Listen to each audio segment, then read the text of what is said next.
Olá, Fernando. Cadê o Fernando? Tá aqui. Tudo bom com você? Tudo bem, Thalita? Boa tarde para você, boa tarde para todos que estão acompanhando o Bom para Todos hoje na TVT, que eu acabei de descobrir, inclusive, que reprisa no canal 5 da NET, no Rio de Janeiro, para quem não puder ou não tiver conexão que sustente a ligação, então pode aqui no Rio de Janeiro assistir pelo canal 5, a TV comunitária do nosso amigo Moisés, que mantém com grande esforço esse meio de comunicação na rede da operadora NET, né, da NET Claro, né? Mas eu queria começar com a matéria com que você abriu esse boletim de hoje, né?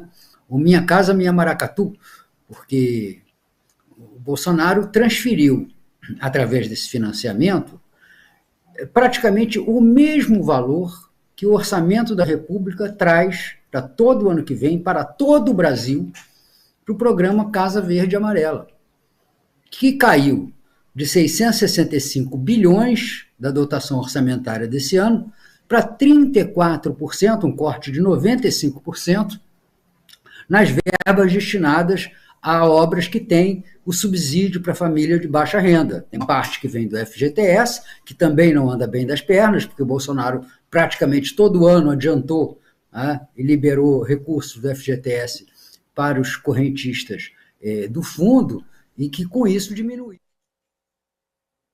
Existe lá para financiar habitação. Tá? Mas esse segmento do Casa Verde e Amarela é o segmento de mais baixa renda.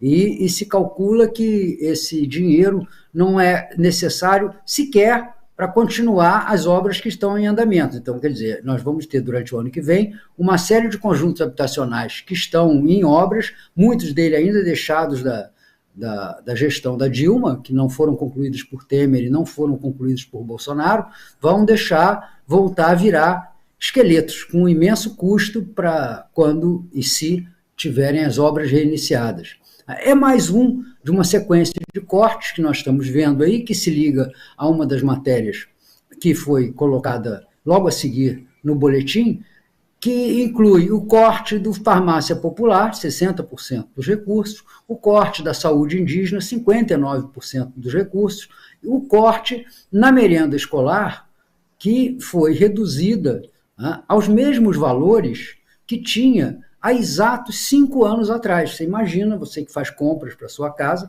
o quanto você está pagando a mais pela comida e, portanto, com o mesmo valor, o quanto você compra menos. Isso leva a uma situação, né, em que, se mostrada em qualquer país do mundo, dá ao nosso país características de selvageria, né, um lugar onde os nativos, as crianças nativas, são submetidas a dividir por 4 um ovo, né, para se alimentarem.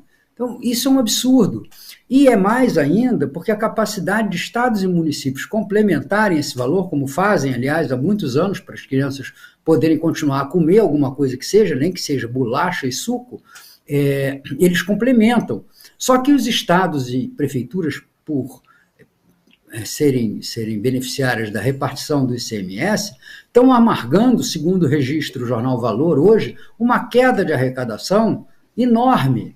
E, portanto, vão perder as condições de suprir a ausência do governo federal na alimentação escolar.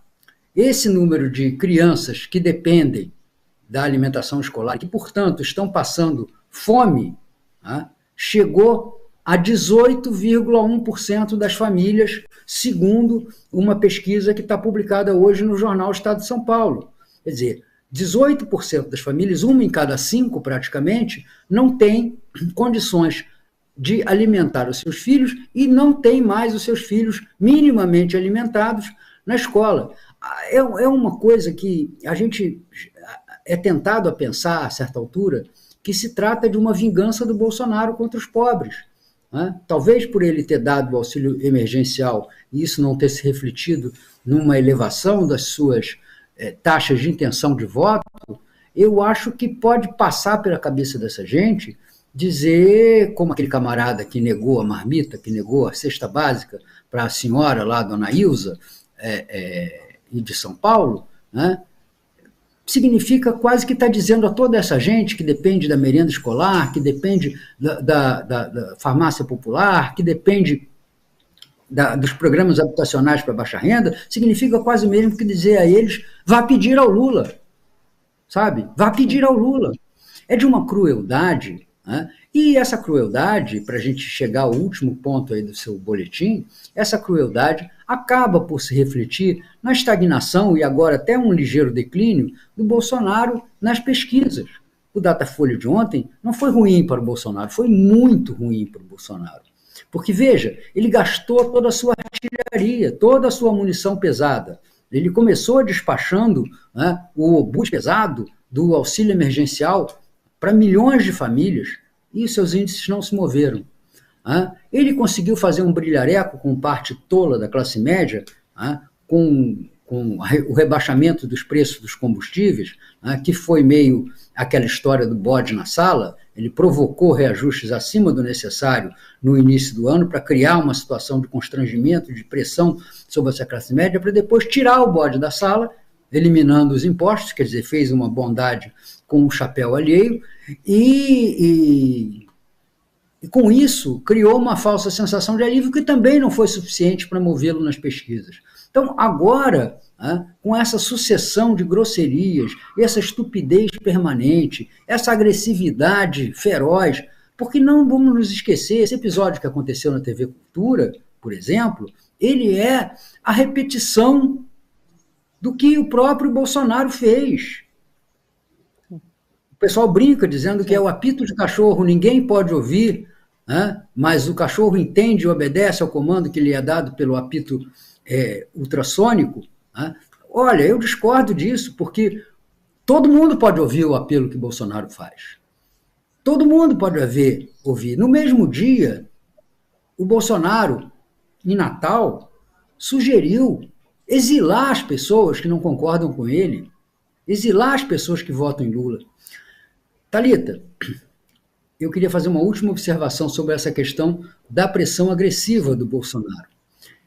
Que as pessoas prestassem atenção no número que foi divulgado ontem, que 67,5%, isto é, 2 em cada 3 pessoas, têm medo de serem agredidas por suas opiniões políticas, têm medo de serem retaliadas porque assumem posição a favor de um candidato. E elas têm medo de quem agride nessa campanha. Elas têm medo de quem tenta, nesta campanha, transformar um lado no lado do bem e outro lado no lado do mal. Dizer que um lado é o lado de Deus e o outro é o lado do demônio. Quem faz isso, que é o agressor, é quem está criando esse medo na população. E talvez isso, Thalita, seja o que esteja faltando para que as pesquisas revelem um apoio mais maciço, e não é uma opinião minha, é a opinião de especialistas em pesquisas, um apoio mais maciço da população nesse momento. Então, eu acho que, em resumo, a pesquisa de ontem foi um sinal de que é possível que esse desgaste seja crescendo e que o Bolsonaro esteja viajando não para assistir os funerais da Rainha Elizabeth II, mas para assistir os funerais de sua própria campanha, porque ela não crescendo, ela perde a perspectiva de vitória, ela afasta os oportunistas, ela deixa de lado aqueles que estão, por razões práticas, ao lado de Bolsonaro, nessa multiplicação imensa das campanhas que fazem candidatos a deputado estadual e a deputado federal, 40 mil pessoas envolvidas nisso, que não terão nenhum interesse em propagar o nome de Bolsonaro nesta reta final de campanha, porque ele perdeu a expectativa de vitória. Achei perfeita a sua análise, quando você diz que Bolsonaro se vinga dos pobres e relembrou o episódio da dona Ilza, que teve a marmita retirada depois de anunciar o voto em Lula. Perfeita, Brito.